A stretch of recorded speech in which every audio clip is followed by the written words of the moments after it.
kira-kira coba lihat ya. Nih, tuh. Kira-kira apa coba dalamnya nih? Ya, Ilham, apa Ilham? Kira-kira tentang apa sih buku ini? Ya, tentang apa nih kira-kira? Ya, tentang apa? Berjalan, jujur, terus apa? Kira-kira apa aja sih isinya coba? Coba, siapa apa coba? Baca aja nih judulnya apa nih?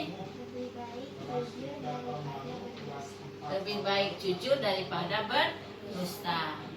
Kira-kira kita ada apa saja di dalam buku tersebut, di buku sini? Ayo, kita akan sama-sama membacanya. Karena Bu Lilis dulu ya, Bu Guru dulu. Setelah Bu Guru, nanti kalian, Bu Lilis akan kasih kalian menceritakan kembali cerita yang akan Bu Lilis berikan ya. Oke. Lebih baik jujur daripada berdusta, oleh Yandi Setiadi. Ini adalah cerita tentang kejujuran dan kebohongan bagaikan dua sisi mata uang yang bertolak belakang ya. Gitu. Kan ya anak-anak ya. Nah, ceritanya sih pada nggak akan lama-lama nih. Waktu itu hujan turun rintik-rintik. Sesekali petir menggelegar di udara. Sebagian adikku meringkuk di sudut. Sebagian lagi berada di dapur membakar ubi. Kata orang, hati dan perasaan anak pertama itu sering sama dengan ibunya. Sore itu kulihat ibu duduk termenung.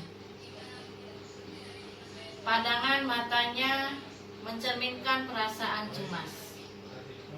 Barangkali perasaan ibu waktu itu sama dengan perasaanku. Aku mencemaskan ayah yang sampai sore masih belum pulang.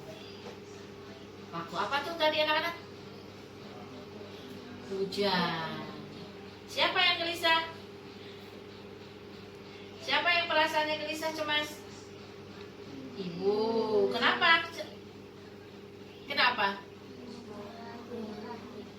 Karena ayahnya sampai sore belum pulang. Pasti ada apa-apa pada diri ayah, kata ibu. Mungkin ayah langsung pergi mengawinkan orang. Aku menentangnya. Sekarang musim paceklik, mana ada orang yang menikah. Biasanya orang menikah pada musim panen, menurut dugaanku. Bar sepeda ayah kempis. Mungkin juga ada kerusakan lain, sebab pagi tadi ayah bilang sepedanya berbunyi cekit, cekit. Suara apa tuh cekit, cekit? Sepedanya ya. Itu terjadi sejak sepeda ayah diseruduk becak dekat kantornya. Ayahku jatuh tersungkur dan lecet pada jidatnya. Kopiahnya yang dipakainya jauh jatuh ke jalan. Ironisnya, malah ayahku dimaki-maki tukang beca itu. Ibuku masih termenung sendiri. Si kecil ikut dengan adik perempuanku. Dia tidak bisa menyusu lagi karena ibu yang sedang mengandung tidak boleh menyusui anaknya. Bu, sapaku tanpa mengejutkannya. Boleh tidak aku tidur di rumah nenek? Nanti ayahmu marah, jawabnya. Apa kamu tidak bosan sejak kecil bersama kakek dan nenek? Sejak kamu berusia 6 bulan sudah ikut kakek dan nenek. Karena ibu mengandung adikku, bukan? Ibuku melirik tajam dan tiba-tiba meraih tubuhku, menarik ke dalam pelukannya. Untuk pertama kalinya aku mendapatkan pelukan hangat dari ibuku. Maksudnya sejak aku mengerti dunia. Secara resmi sebenarnya aku tinggal bersama kakek dan nenek. Tepatnya sejak aku berusia 6 bulan seperti kata ibuku. Aku diambil oleh orang tua ibuku sesuai dengan permintaan mereka sendiri. Alasannya sederhana saja, yaitu aku adalah cucu laki-laki yang pertama. Anak kakek dan nenek semuanya perempuan termasuk ibuku. Pada saat cucu mereka yang lahir sebelum aku berusia 6 bulan, ibuku mengandung lagi dan dilarang menyusui. Jadi, maka terpaksalah aku diberi susu sapi. Jika sekarang aku sering berada di rumah ayah dan ibu karena aku sudah besar, sudah banyak pula cucu laki-laki lain yang dimiliki kakek dan nenek. Lagi pula rumah orang tuaku tidak terlalu jauh dari tempat tinggal kakek dan nenek. Rumah orang tuaku di perbatasan selatan, sedangkan rumah kakek nenek di utara desa. Jaraknya cukup setengah jam berjalan kaki. Mengapa ayah marah-marah kalau aku tidur di rumah kakek, Bu? Tanyaku menyambung perkataan ibuku. Bukan marah, tetapi kamu diminta membantu ibu di sini lagi. Kamu harus belajar mengaji lebih giat lagi. Di rumah kakek juga aku belajar mengaji, Bu, kataku. Aku mengaji di surau Kiai Mahmud. Ayahmu menghendaki kamu belajar agama pada orang tuamu sendiri. Apa bedanya dengan belajar pada Kiai Mahmud? Tidak ada bedanya, jawab ibuku agak keras. Kamu selalu saja menyambut kalau ada orang tua bicara.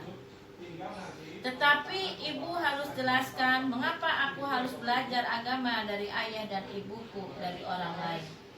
Ibuku tidak bisa menjawab. Sementara aku tidak berani bertanya kepada ayahku. Aku takut ayahku jarang tertawa. Sudah menjadi sifatku mencari jawaban dari setiap masalah ada di dalam hati. Kutanya kepada kakak dan nenek pertanyaan yang sama, mereka juga tidak bisa menjawab. Jadi apa bedanya? Ayahku dan Kiai Mahmud memeluk agama yang sama, juga sama berguru di kakek Samsuri. Aku sudah bisa membaca dan menulis huruf Arab yang diajarkan Kiai Mahmud, bukan dari ayah, kataku. Karena sejak kecil kamu tinggal bersama kakek dan nenekmu, tukas ayah. Sekarang masih banyak pengetahuan agama yang belum kamu pelajari dari Kiai Mahmud, Nak. Belajar agama itu bukan hanya membaca dan menulis. Ada fikih, ada tauhid, dan ada ilmu lainnya. Ayah ingin mengajari kamu soal agama seutuhnya, agar tidak ingin agamamu dicampuri dengan urusan lainnya. Aku mengangguk, padahal sama sekali tidak mengerti arah pembicaraan ayahku. Mengapa ayahku melarang aku tinggal di rumah kakek dan nenekku untuk belajar dengan selain Kiai Mahmud? Di bawah pohon gayam aku tetap bingung. Sejauh mata memandang, kulihat tanaman pagi menghijau seperti kerucut raksasa. Kupandang gunung yang ingin rasanya aku naik ke puncaknya dan menggapai awan putih. Yan, aku terkesima. Masih kecil sudah melamun, kata pemuda tuh, ada pemuda namanya Jain, pamannya. Mengapa kamu bengong di bawah pohon gayam? Bisa-bisa digondol wewe. Apa tuh gondol wewe, Nak? Setan ya katanya ya. Aku diam saja pada paman Jen. Memang agak berbeda dengan ayahku. Aku mau jamu tidak? Kamu mau jamu tidak? Katanya.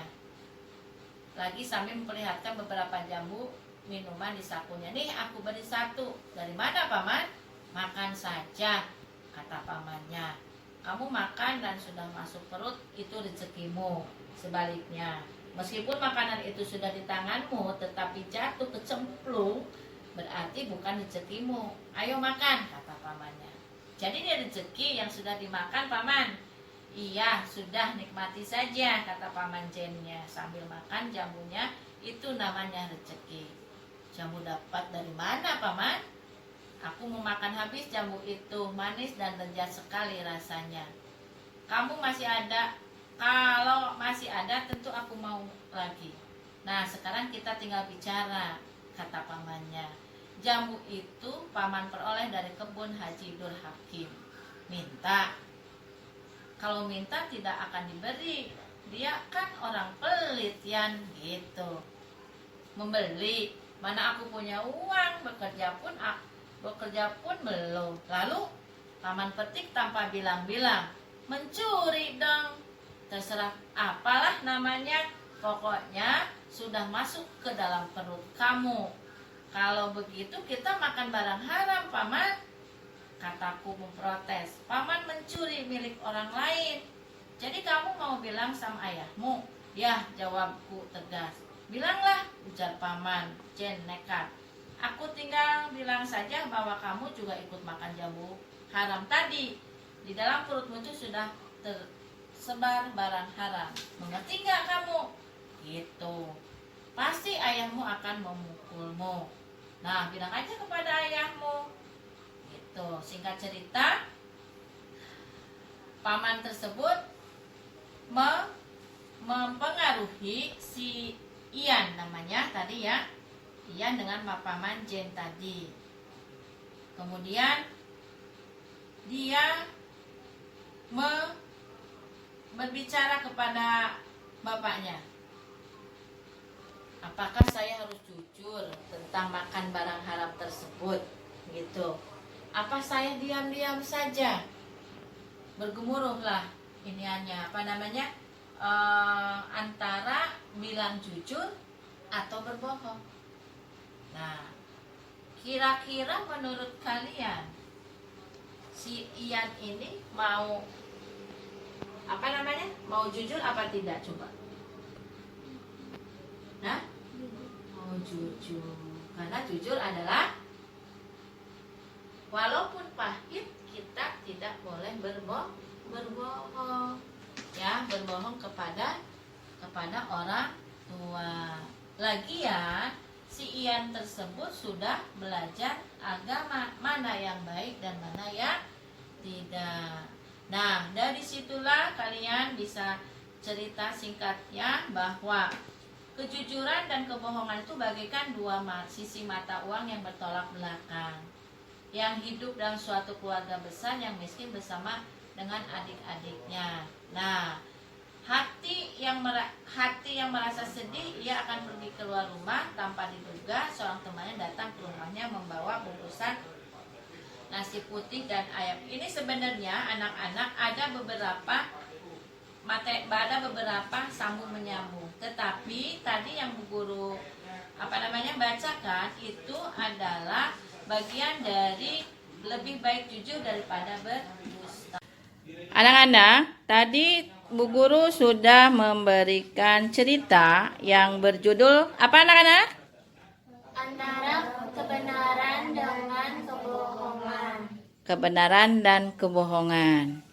Nah, Bu Guru tadi ceritanya lumayan beberapa menit ya, ceritanya. Nah, untuk mengetahui apakah kalian sudah memahami isi bacaan tersebut, maka Bu Guru minta salah satu dari kalian untuk menceritakan kembali cerita yang Bu Guru berikan tadi. Yo, siapa?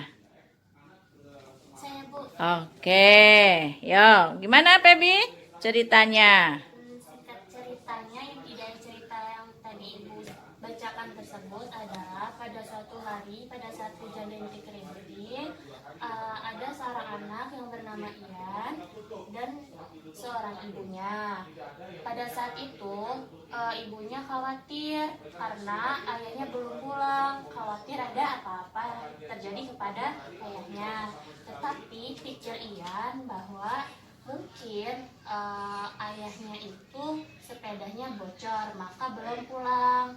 Nah, ayah dan ibu tersebut mempunyai anak, yaitu si Ian. Ian tinggal bersama kakeknya dan neneknya dari sejak kecil. Nah, pada saat itu tiba-tiba Ian disuruh belajar dan tinggal bersama ibu dan ayahnya.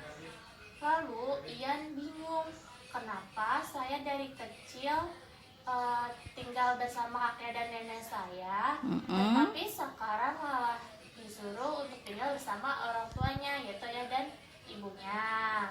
Lalu pada saat itu Ian termenung di sebuah pohon yang rindang. Lalu disamper oleh pamannya. Ya, si pamannya datang ya. Pamannya datang. Siapa tadi anak-anak pamannya? Anak-anak? Pamannya Jain. Pak Jen. Terus? Pak Jen datang terus menawari sebuah mangga. Jambu apa mangga anak-anak tadi? Jambu, iya. Terus? Habis itu menawarkan sebuah jambu, ditanyalah sama Ian, ini jambu dari mana? Lalu kata pamannya, makan saja. Ini jambu dari mana paman? Gitu. Tanya Ian kembali. Lalu kata pamannya, ini jambu dari Metik metik pohon Pak Haji ya. haji. Mm-mm. Nah, lalu kata Ian, loh berarti ini jambunya jambu mencuri dong, menyolong, bukan jambu pembeli gitu. Mm-mm. Lalu habis itu Ian tidak mau memakannya karena itu adalah jambu hasil dari kebohongan Mm-mm. atau jambu hasil mencuri. Padahal sudah dimakan ya anak-anak ya tadi ya jambunya ya. Nah setelah itu ngapain lagi tuh si Ian? Setelah itu ia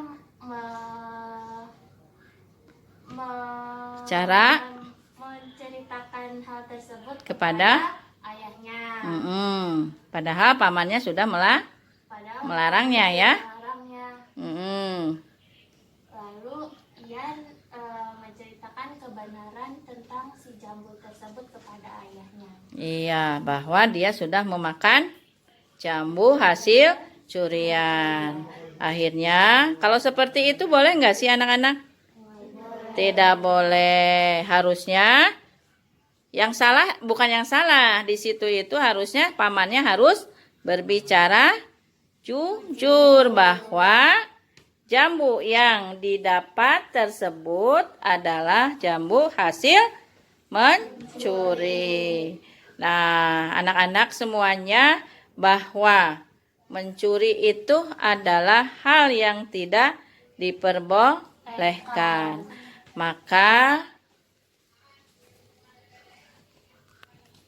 Maka kalian semuanya harus tahu mana yang harus kita perbuat dan tidak boleh kita perbuat. Mencuri itu adalah sesuatu yang bisa merugikan diri sendiri, orang lain. Bahkan mencuri sendiri adalah sesuatu yang tidak diperbolehkan oleh agama kita tentunya. Bahwa mencuri adalah perbuatan tidak terpuji. Maka daripada itu, marilah kita semuanya, anak-anak semuanya, kita ini harus memakan makanan yang halal.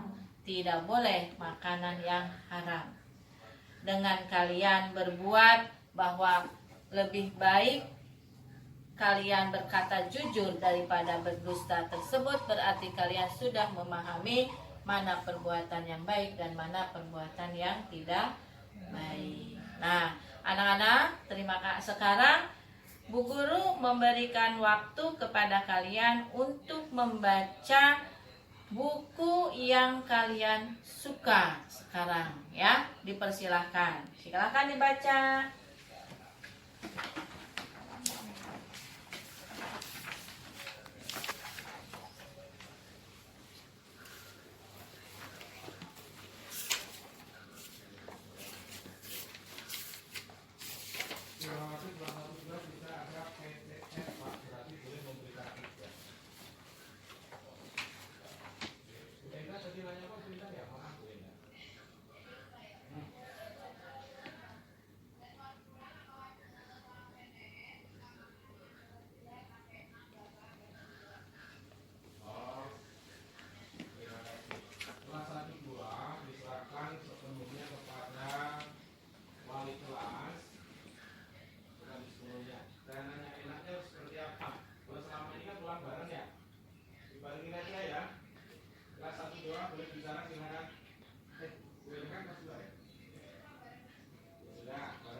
Saya Abu Haidar Hasan.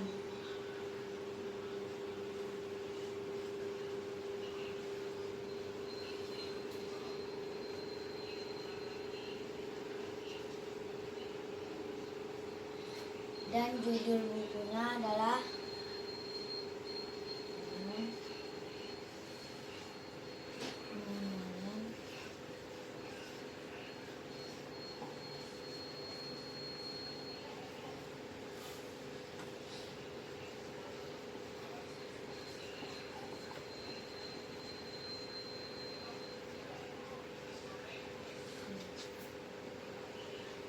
Bacain, tolong menolong ya. judul buku adalah Tolong Menolong Mendapatkan Hasil. Hari ini Abu Haidar membaca buku judul bukunya Tolong Menolong dan Mendapatkan Hasil. Persahabatan antara binatang dan airmana bermula dari persamaan hobi, yaitu bermain layang-layang. Dari hobinya tersebut, mereka berdua membuka usaha kecil-kecilan sebagai produsen layang-layang. Walaupun kecil, tetapi usaha mereka cukup maju.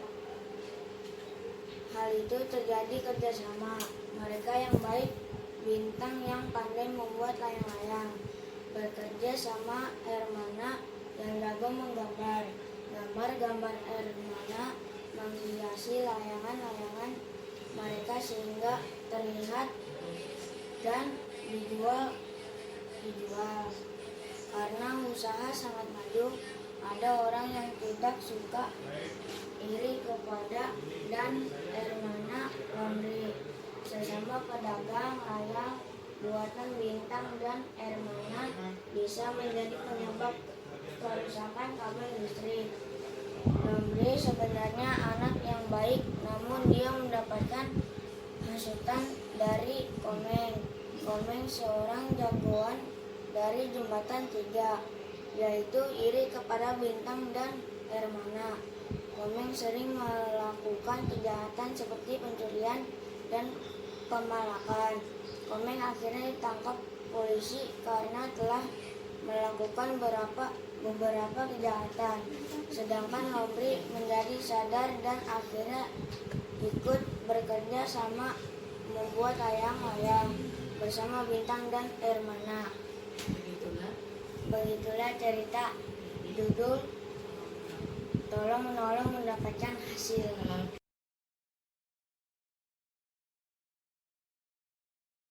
Nama saya Syifa Aurelia Nurbaiti. Hari ini saya akan menulis judul buku yang saya baca hari ini. Isi tentang pengertian buku ini adalah buku ini berisi pengetahuan tentang salju dan cuaca bersalju. Kalian juga akan menemukan jawaban mengapa salju turun, bagaimana kepingan salju terbentuk, bagaimana binatang menyamar dirinya ketika salju turun, dan mempersiapkan pesta salju. Hari begitu saja dari isi buku salju tersebut. Terima kasih. Oke.